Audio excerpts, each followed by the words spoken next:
So, hi. Good morning, everybody. I believe we're going to have a mind-blowing experience here because we are happy to welcome from London, Oslo, Australia, and you were born in South Africa, Rian Liebenberg, Chief Technical Officer of Schibsted. Give him a big and warm hand. Schibsted with Aftonbladet, Världens Gang, Svenska Dagbladet, Blocket, Lendo, Compriser, and lots of other digital services. Present in 29 countries and a big player in the new world of media, reaching 200 million people, actually. And I can promise you that these following in 45 minutes will give you a knowledge that is somewhat new to you. This will be quite complicated, full of big data, algorithms, and personalized and branded content. But the more I listen to Rian, the more I understand that what he and Schibsted, and very much Aftonbladet, and Google, Amazon, Facebook are into might lead to the savior of journalists, that is a functioning business model paying for journalists on the internet, or it leads to the death of quality independent journalism as we know it, where the editor has to compete with the collector of big data every morning to decide what is the big news story of the day. So I know that Rian has made a presentation that is very pedagogical, and I'm happy to ask you to take the floor and start your presentation. Thank you very much. Thank you. Good morning, everybody. Hope the party last night wasn't too tiring. I will try and keep this light-hearted and entertaining, and hopefully engaging. So you might expect me, coming from a technology background, to be talking about the wizardry of technology and speaking about how technology is going to be the savior of everything we do. But in fact, technology, as good as it might be, has enabled us to reach audiences that previously we could only dream of. And that is phenomenal in itself, but technology is only as good as the content it can deliver, and it needs that relationship with content in order to be brilliant. So for content to thrive, I would also argue that it needs a form of advertising, not just display advertising, but rich advertising that really creates the first mover of advancement and starts the conversation and ultimately moves hearts and minds. So let's talk about the next couple of minutes about that happy marriage between users, storytelling, content, and advertising. And like any good story, we need to start with Once Upon a Time. Back in the 1960s, in the era of Mad Men, Madison Avenue, New York, advertising was rich and colorful. This was in the same time as newspapers being purely black and white, as photography being black and white. We're some time away from Kodak launching the Instamatic in 1963. And these adverts, however sexist they may appear, are evoking emotion and telling a story, and they're starting the first conversation about engaging the audience with their product. Let's skip forward 20 years to the 1980s and the golden era of linear television. And in 1984, the launch of this particular commercial. You all know this story. It aired once at the Super Bowl in 1984, and in fact, a couple of weeks ago, celebrated its 31st anniversary. Many news networks in the US have been talking about it quite a lot. And in this story is not so much about the product. It doesn't show the product, it doesn't show the brand, but it moves hearts and minds in the direction of making a computer into a matter of lifestyle. And we all know that the story evolves in the coming decades to be the most powerful brand in the world. Steve Jobs and Apple knew and dared to make one of the strongest narratives of future dystopia, George Orwell's 1984. We fast forward into the era of the web, and Google, having crawled every conceivable piece of information and made it universally accessible and useful, have also enabled storytelling on the web. And in this particular example, they've taken the crawling of content and been able to match Google-sourced ad inventory to that content. It's a product called AdSense. And here you see two very different examples of advertising, one being display banner ads, which very few people are likely to click on, and a content ad, which is relevant to the actual topic that you're reading. And every single time somebody clicks on that particular ad, Google gets paid, and the content producer gets paid, which is the democratization of content and a great advantage of the web. And one of the lovely side effects in the internet revolution has been the democratization of that information, the ability for people to tell their story regardless of who they are. And in the past, history was always told by the winners. So here's a pop quiz. What is the difference between a revolution and a civil war? The answer, who won? If winners are revolutionaries, it's a revolution. And if the government wins, it's a civil war. But that's not the right answer. History should be about everybody having the ability to contribute. And there's a plethora of tools available for all of us to be able to tell our story. But it's not enough just to tell our story. We need to be able to find the right balance, a marriage between journalism, storytelling, and advertising that finds the right audiences and keeps users interested and engaged by moving hearts and minds. And in order to do that, we need to understand how modern digital advertising works. But when you look at this particular screen, it's not exactly a movement of hearts and minds. It's a bit of a challenge, we have to admit, especially at 9 o'clock in the morning. And so for us to understand really how we're able to find those right audiences and really engage them, we have to understand how this works. And we have to ask ourselves, what does it mean? And what can it do? And more importantly, what it can't do. So let's take a closer look at the life of a programmatic ad impression.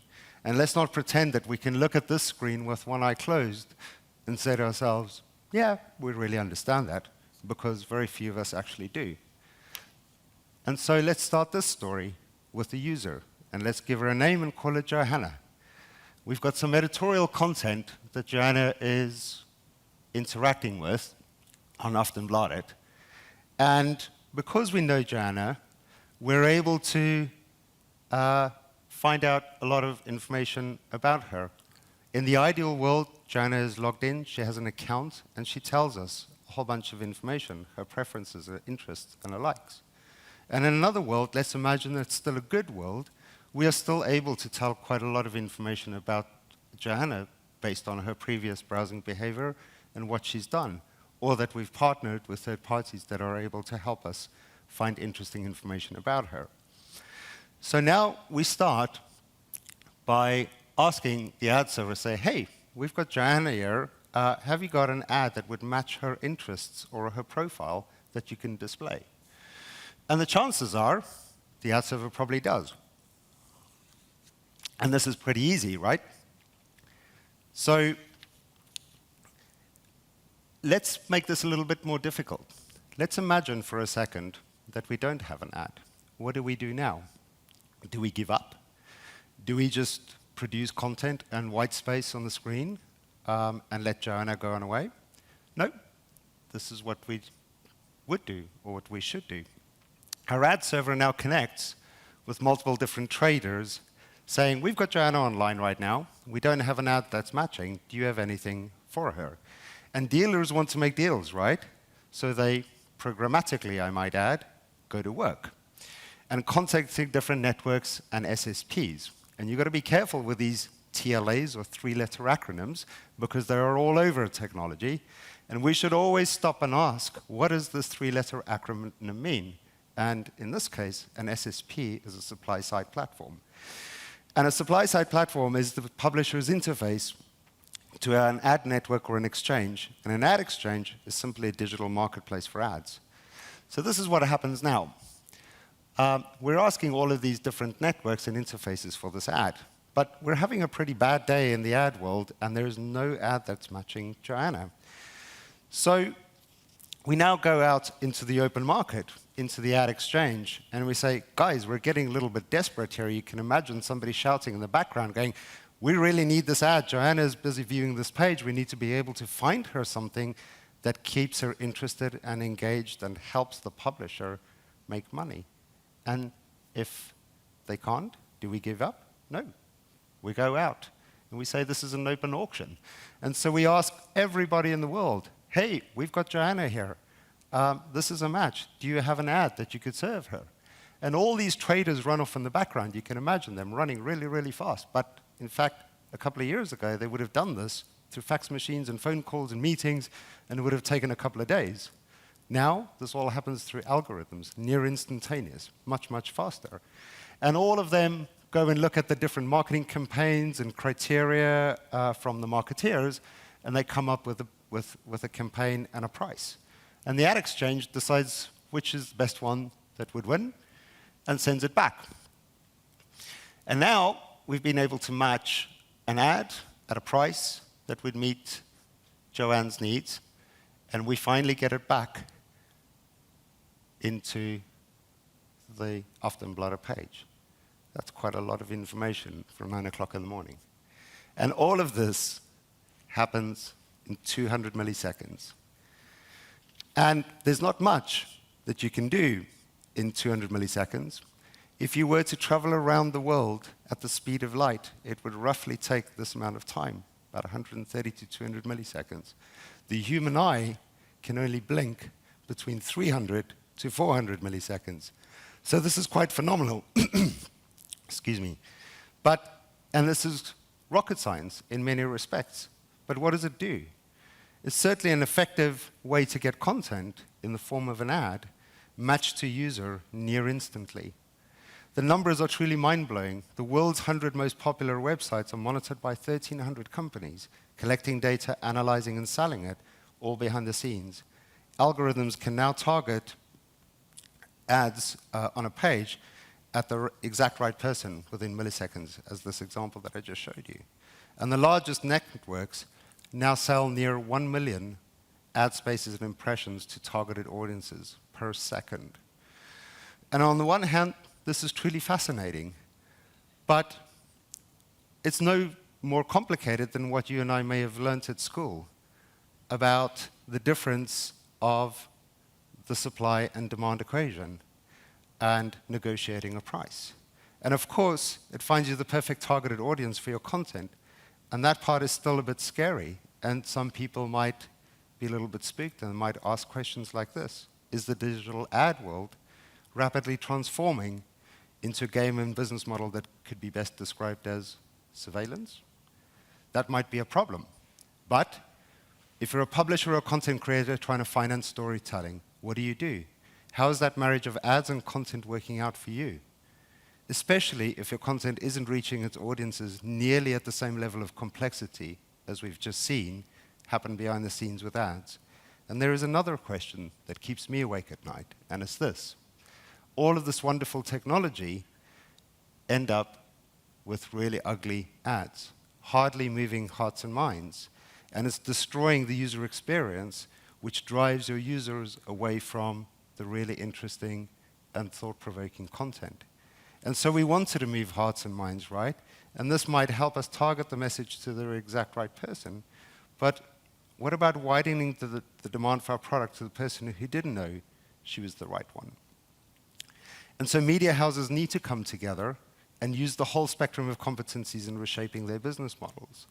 It's not enough just to do stories that Joanna wants to click on. It's certainly not enough just to sell ad space, especially if it looks like this. And it's not enough to build world-class technology for programmatic advertising and big data collection and data science if all you're going to do is focus on the technology that ultimately is good enough to launch a rocket ship, but it lights up a light bulb.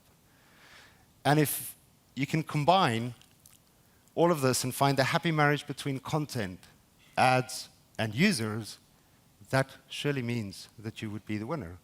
But let's take a step back, and let's look a little bit at the user and ask ourselves for what purpose, because this is where it all begins.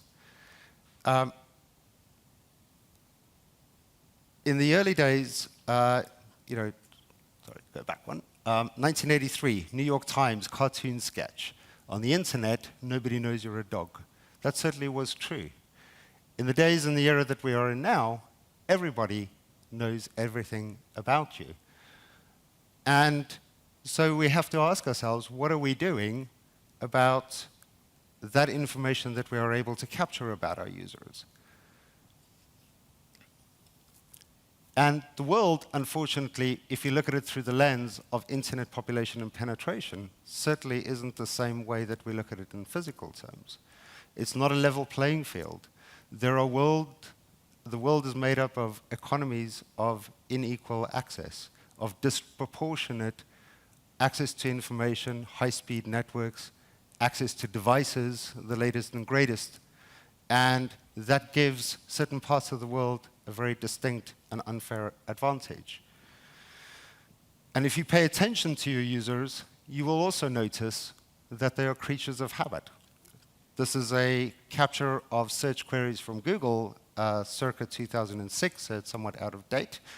But you will notice that some queries like full moon happen in very predictable cycles, or eclipse, or watermelon, because it might be summer.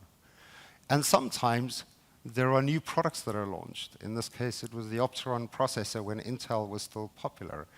And there was a big sudden spike in queries. And if you brought it into the modern era of that dress, and you looked at Twitter, white and gold, you have very, very significant spikes that happen over a very quick period of time. And if you look at audiences and behavior at a country-by-country level, you will also notice differences in behavioral patterns. Notice the siesta in Spain, where internet drop-off is quite significant. And sometimes your users are giving you information and feedback without actually really knowing it. This is a log of search queries of the keyword Britney Spears. Who could have guessed that you could spell Britney Spears in so many different ways, right? And your users will keep trying, and they will get the wrong result, and then they will come back, and they will try again, and they will get the wrong result. And eventually, they'll give up. But is that the right answer? In Google's case, they paid attention, and they realized that people who were looking for Britney Spears and trying again were actually looking for the pop star. So they started coming up with, did you mean? And that's evolved into search autocomplete. How many of us get beyond the 5th character in a search query and have to type out the entire query before Google can accurately guess what we're looking for? It's scary, but it's incredibly useful, because especially in mobile devices with small form factor, clunky keyboards that are still somewhat odd and quirky, and we have limited attention span, it's an incredibly useful, frictionless way for us to be able to provide information to audiences very, very quickly. And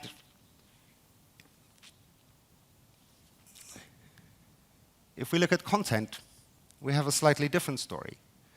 This is Aftenposten, the national subscription newspaper in Norway's revenue declines over the last 7 years. It's quite a remarkable story. And Aftenposten is not alone. This is a story that every single publisher who's been in the print business can tell you that they're grappling with. And at the same time, content production is increasing at exponential rates.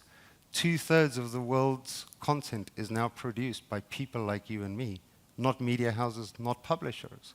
But you have a mass of content available on the internet. And so the question you have to ask yourself, how does professional digital storytelling stand out from the noise that exists?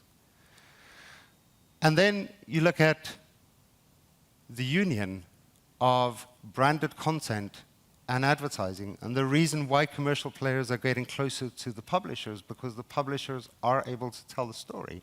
In this particular example, being Netflix with Orange is the New Black, a TV series, and the New York Times brand studio being able to do very deep research, investigative journalism with lots of rich, diverse content, precisely about female inmates in penitentiaries in the US and the impact on their families and whatnot.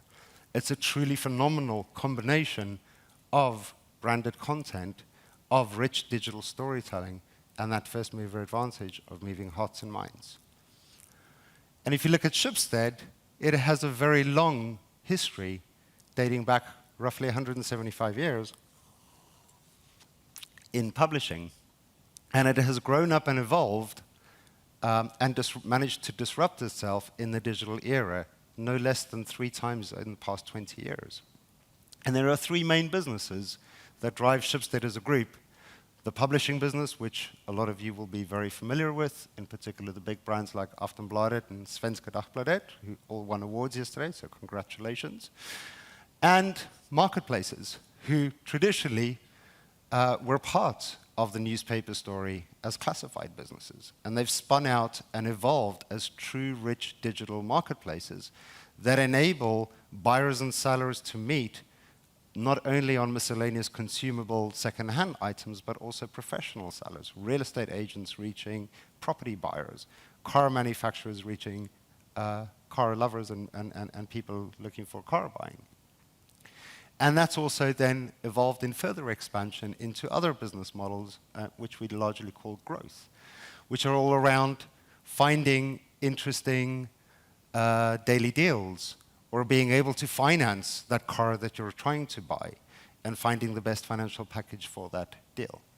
And the combination and the union of all of that information across different forms and types of content enables Schibsted really to think of this as an ecosystem, whereby you've got the frequency of news and the freshness of that content that drive usage on a very, very frequent and regular and repeat basis, to the occasional hobbyists who are looking at marketplaces, to people who are looking at how to finance and expressing a form of intent. That combination of information enables Schibsted really to understand its audiences in a very deep and meaningful way. And if you look at the axis of reach and frequency, it really stands tall amongst the large internet giants, which I think we all agree is an important part. And that is not only a success in Sweden. Blocket has really culminated in massive success across Europe, where the model has been replicated multiple times. And in fact, we're now represented in 44 countries, not quite 29. There are a few that we don't talk about so much, but 44 countries and over 200 million unique monthly visitors. And that aggregate scale of understanding what our audiences and our users on a very localized level as well as a global level are interested in need helps us remain abreast of change, and it helps us ensure that we're building the right products.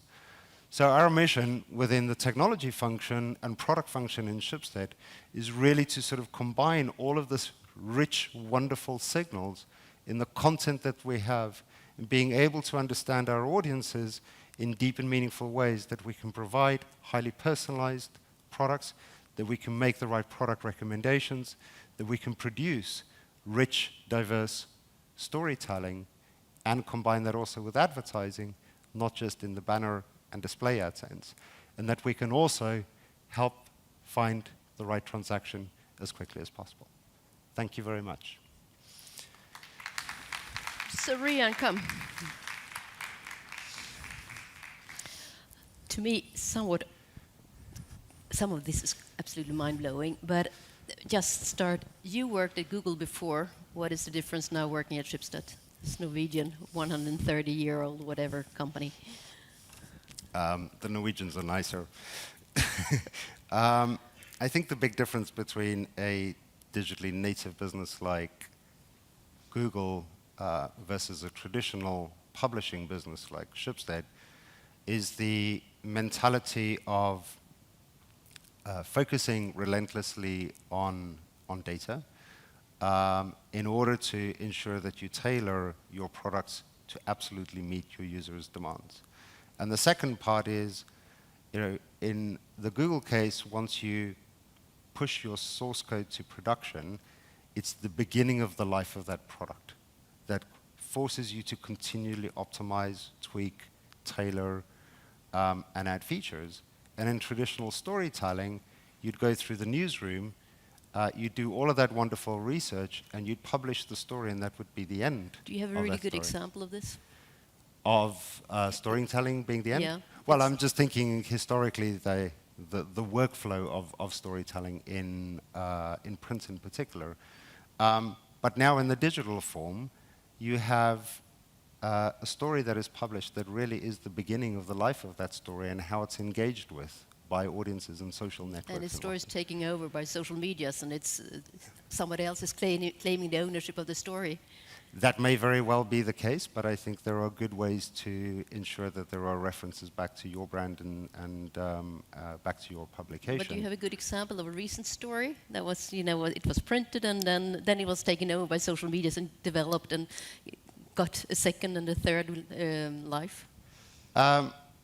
Of professional printed stories? Yeah. Well, I think Svenska Dagbladet had a great run on the scandal that they raised that gave them an extremely high profile and really sort of engaged the community as a whole. But you also think of storytelling in its loosest and most basic form of, the black and blue dress or the white and gold dress, and how that story just asking a question, an opinion, and getting on a network, and then it really sort of blowing, completely wide open on the internet. And to me it was black and blue. And to me it was white and gold, and there we go.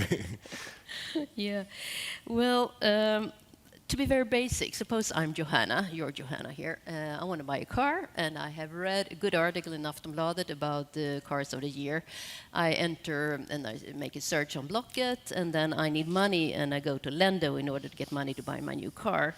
I left a very strong path of big data behind. How do you use it? How do you then exploit the way that you have already, you caught me quite a bit already, and you want more? At the moment, our ability to use that data is somewhat limited because our brands are very independent.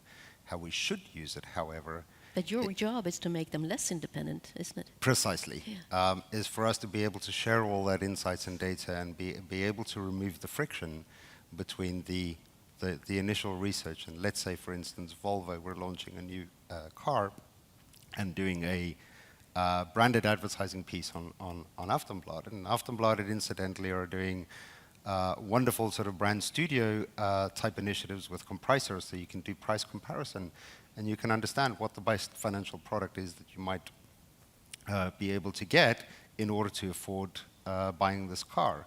And we might also be able to bring in a social element where you can get opinions and reviews, whether they be professional reviews or individual reviews, and people's own experiences of either the financial product and the reliability of that, or about the product that you're trying to buy itself. Could be the car.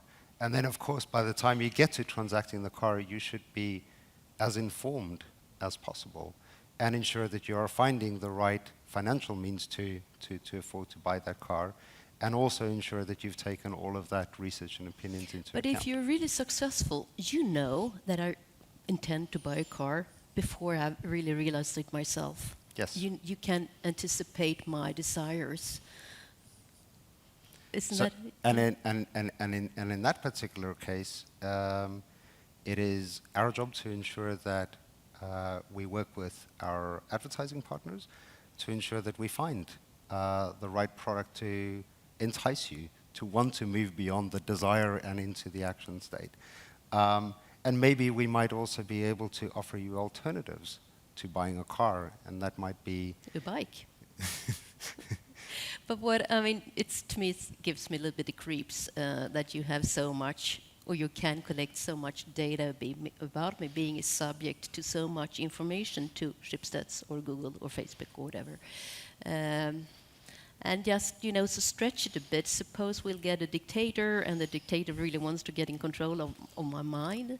How could this big data that you are then collecting help this dictator? I think this is a challenge that we as society face on a daily basis. But I would argue that we've been facing this challenge for quite some time. Your telecommunications provider, your mobile network provider know exactly precisely where you are every step of the way. Your bank knows every single transaction you make. And so there is a wealth of information about you that is being captured in so many different forms. And I think perhaps the scariest part of all is not knowing who knows what about you. And our duty and our role is to ensure that we are completely transparent about that information. And so the products that we are building around identity and authentication is to ensure that we put privacy and self-service of the information that we store about you in the hands and control of the user. So you are able to opt out and say, actually, I don't want you to store this information about you. I don't want you to remember me when I look at financial products or when I look at cars. And sometimes you might also want to give us more concrete and direct information in order to help us serve you better, where you can express particular interest and say, I'm very, very interested in the economy, and I actually have quite a lot of interest in sport. And so for us to be able to bring the right content products to you personalize my site. And personalize, and for you to help that personalization journey is incredibly important to us. So it's all about transparency, we believe, and ensuring that we give you the tools and the controls for you to be able... But you, Rian, yourself, with all this knowledge that you have, do you give all this data voluntarily? Are you into Facebook? Do you tell Facebook that you're married? Or do you tell Facebook you have children? So on. Or are you really careful about leaving all this data behind? Me personally? You very personally, yes. I think it's difficult to escape a certain degree of information that is stored about you. But I think in my own use case, I pay particular attention to how that user data is stored. So I look at the end user license agreements. I know that's a little bit sad because they're pages and pages long. But I think it's important to understand how that information is stored. And I think it's also important for users to know the controls and the privacy controls that they can enable. And I think a lot of the embarrassing leaks in information is a consequence of not understanding the product very well and how to use it. So I do store information. In fact, my wife on Facebook pretty much lives our life on Facebook, and she shares all the moments of our children and our dog, and sometimes to me that's perhaps a little bit too open. But this is the reality in the world that we live in, and we're careful not to expose certain parts of our children's lives, but the moments that we want to celebrate, and if that ends up in the public domain, there is no harm and no foul. I think it's a discipline one needs to have. Going to journalism then, branded content, the way you show the Orange is the New Black, it's a beautiful piece of journalism. It's At the wonderful. same time, it is so much branded. So makes you want to watch the program. And you can see Netflix. If you really had to look very thoroughly to see this very small little sign of Netflix. So a normal reader would just get into the article and not have a clue that it's actually Netflix paying for the whole thing. Would you say this is the savior for journalists? Because obviously this is a way to get paid for doing a good piece of journalism. Well, I'm not sure I would go so far as to call it a savior, but I certainly think it's an interesting evolution because it's the ability for Netflix in promoting this product to be able to engage their audiences on a deep and meaningful level, an intellectual level, where they actually understand the reality behind the subject of the product that they're trying to sell. And so by the time you get to the end of that piece, you're inspired to want to go and watch the series. And you have to ask yourself the question that if you only saw an ad, season 2, Orange is the New Black, come and watch it now, would that inspire you to watch it? And the answer is probably not. Because we have limited attention span and everybody is vying for a piece of our attention and trying to get us to engage with some product or some content in certain ways. But who is the editor? I mean, the editor who decides what is the top story of the day until now, or the editor might be the collector of the big data saying that this is the big story of the day because it has most clicks or whatever it's on social medias. What is the role of the editor in this future or tomorrow or actually today? Well, I think the editor plays a crucial role in ensuring that one can filter the noise from the real meaningful content. And I think there's a healthy balance of what you do know versus what you should know, right? And our ability to capture information through our big data systems and environments will all know what you do know and try and serve you more and optimize for that. They may not necessarily know what you should know. They could do suggestions. But what if there is a world news-breaking event of Russia invading Ukraine or something to that effect? This is the role of an editor, is sort of informing his or her audiences and ensuring that you get the right content arriving in the audiences in the right form. And I think there is always a healthy balance between journalism and editorial decision-making of what the most important stories of the day are versus optimizing for the rest of the content. And I believe the editors would have had to do that entire role previously. And so I think that big data and recommendation engines and personalization tools are there really as aids and support of making their job better and helping them focus on the selection because the information flow is increasing at an exponential rate, as we know. It's about ensuring that you reach your loyal audiences and you also reach out to new audiences and new frontiers. And that can only be selectively done by a well-informed, socially responsible editor. Aftonbladet has launched this already, and I know that they are in the work of getting in big and companies that would stay for quite a long time in order to develop the whole concept of content branded content. And I think Expressen is on its way as well. When I was journalist, there was an iron wall between the newsroom and the market department. And today, they are just side by side, and within a few months, I guess, they're going to be, mixed in the same kind of newsroom. Could you tell us a little bit more about how far has Aftonbladet come in this work to publish branded content?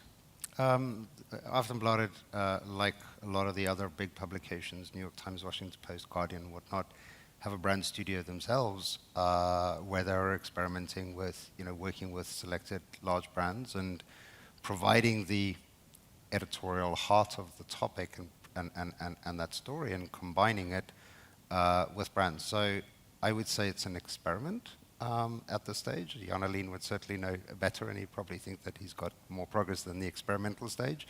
But there are three key initiatives that they're working on at the moment. One is the gold medal for the next lottery for the next sports person in the world, and it's a very, very moving initiative because it ensures that we are able to fund and support the next generation of top-tier sportsmen in Sweden. It doesn't pay for itself, unfortunately. And as I mentioned before, there is also a combination with Compressor all around your own personal finance and taking sort of the economy and what's happening in the economy and Greek troubles and European Union troubles and whatnot and what that means for your own personal finances. And I think that awareness and being able to personalize it for yourself is an extremely thoughtful and important piece that drives engagement and loyalty. And the third one being with Telia around sort of the digital life and kind of like what's happening, all these digital trends we hear about, the latest Samsung Galaxy 6 and Google Glass and Pebble watches and whatnot, and what does that actually mean? And being able to provide not just sort of like here's the hot sort of technology news, but bring that into a form of storytelling that really sort of informs and engages audiences with a branded partner like Thalia. And I think those are wonderful examples. And BuzzFeed is the great inspirator. Great buzzword. BuzzFeed is the big, I mean, that's one of the inspiring agents. Yeah. The BuzzFeed have enormous popularity, but you were talking about different dynamics of reach. But do you see, I mean, would you say that within a few years we won't see traditional ads or banners on internet? We'll just see this kind of, covered ads inside the branded content? I think I'd love to think that we won't see banner and display ads. Sadly, I think that they'll be around for quite some time. But I think there are certain forcing functions that will force advertisers and publishers to think differently about their advertising. You've got ad blocking technologies, so this is the user basically throwing a very big, strong signal out there and saying, I don't want this rubbish to be displayed on my site and my pages, and so they install ad blocking technologies. And in markets like Germany, ad blocking technologies are increasing by 40% annually. So it's a massive, significant rise. And what does that mean to actual Springer and their publications? So that's one challenge that publishers and advertisers need to respond, and I think they come to the realization that ad format doesn't work any longer. The second one being mobile. Banner and display ads just don't work there. You don't have the screen real estate, and you also don't have the same underlying technologies of Flash that work out the box. And so advertisers and content producers have had to rethink ad formats. And if you think about Facebook, and their relentless focus on mobile, realizing that is the device where people are most often going to go and contribute and check status, have had to rethink advertising as part of the experience of your activity stream, so it becomes a native experience, embedded within the flow of what you're doing, and the ad formats and the engagement change as a consequence of that. So yes, I think over time the banner ads will disappear as a consequence of those two movements, but unfortunately it'll take some time before we can truly see the back of them. Thank you, Ryan. I have learned a lot just by talking to you. We talked in front of the elevator. We talked in Austria in your car. I mean, and it is mind-blowing in many ways, and it's a little bit scary, and it might be promising as well. Great. Thank you for coming here. And thank you very much. Give me a big hand.